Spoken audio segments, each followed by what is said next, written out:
O Ministério da Defesa da Ucrânia confirmou que estão ocorrendo ações ofensivas no leste do país.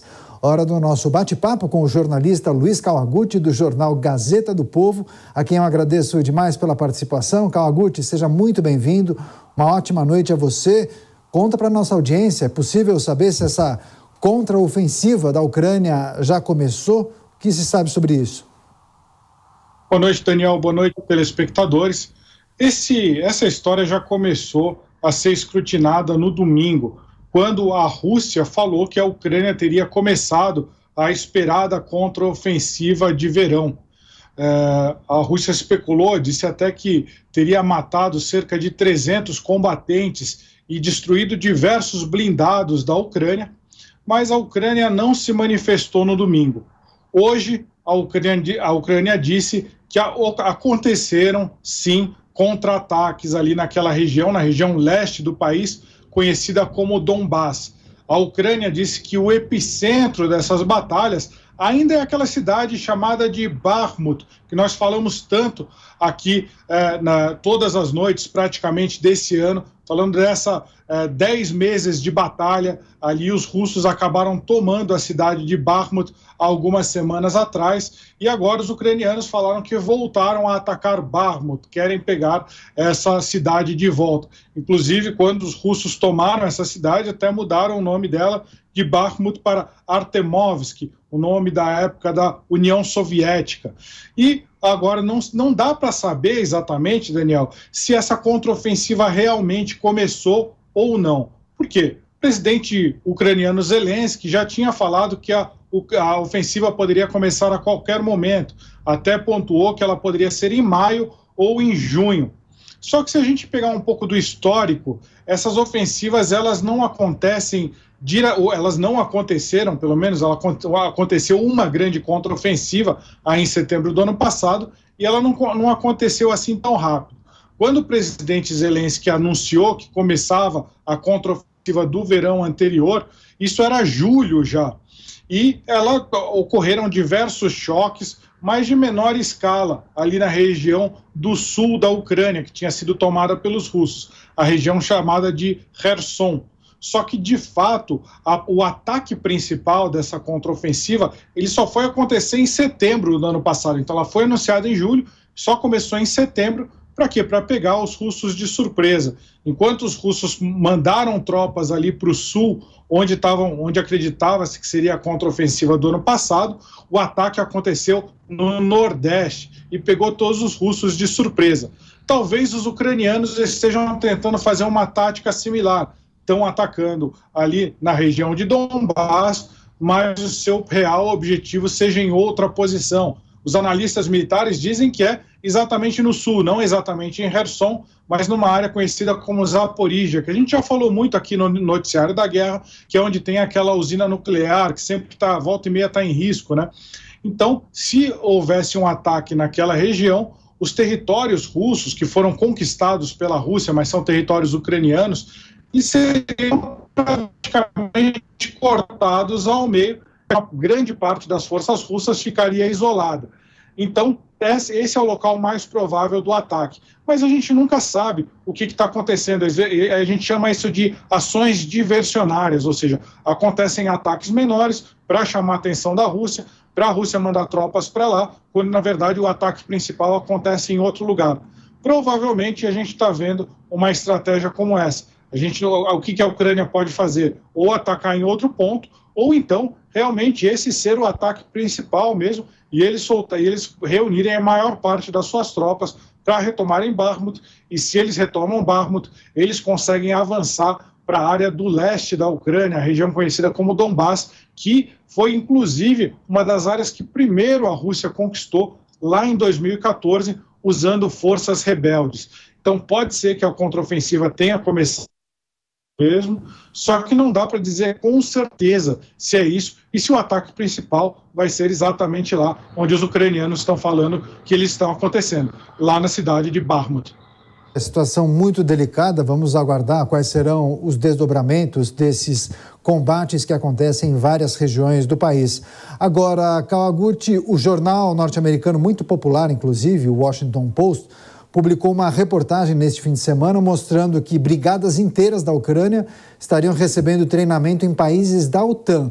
Agora, não é mais difícil movimentar unidades tão grandes sem que se tornem alvos? Por qual razão, qual a explicação para a OTAN estar fazendo isso, hein? É muito reveladora essa reportagem do Washington Post.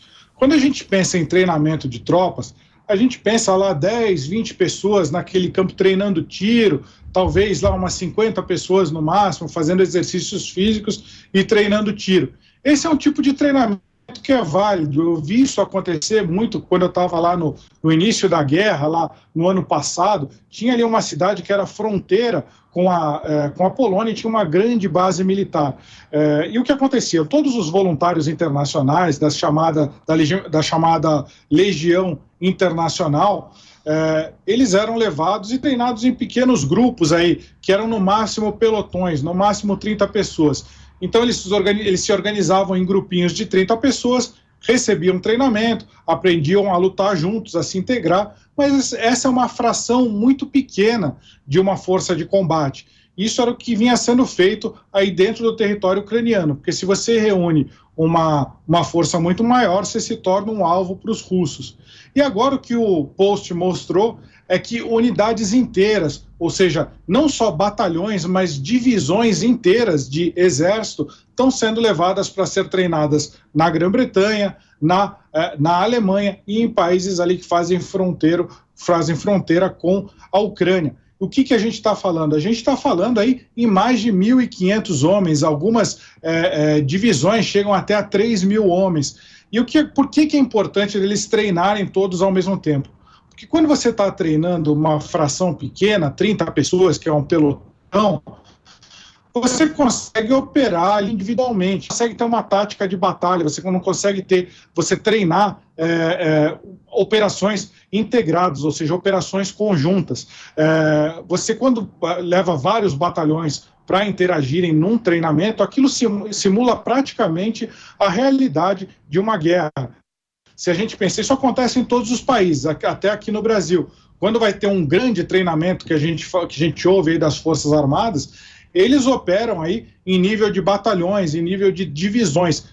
Não basta você saber na teoria, você tem que aprender a operar na prática com um nível tão grande assim de soldados. E, além disso, eles estão sendo treinados com técnicas da OTAN, ou seja, de exércitos muito modernos. Eles estão sendo treinados aí em jogos de guerra que são feitos até com computadores, aí, com inteligência artificial. O Post mostrou a rotina da 47ª Divisão Ucraniana, que foi inteira retirada da Ucrânia, treinada e depois levada de volta para participar dessa contraofensiva. Então, o que a gente espera são tropas não só com vontade de defender o seu território e expulsar os russos, mas treinadas com técnicas das democracias mais avançadas aí do Ocidente, ou seja, exércitos bem poderosos. Pois é, isso acaba certamente pressionando ainda mais as tropas de Vladimir Putin.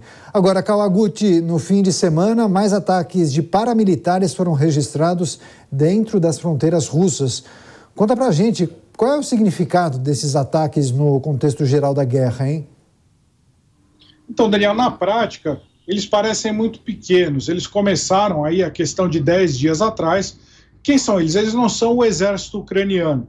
Por quê? Porque o exército ucraniano está recebendo muita pressão dos Estados Unidos e dos seus aliados na Europa a não atacar dentro da fronteira russa. Por quê? Porque se eles fazem isso, a Rússia teria aí motivos, ou seja, uma justificativa para fazer um ataque maior e, eventualmente, até atacar outros países da OTAN.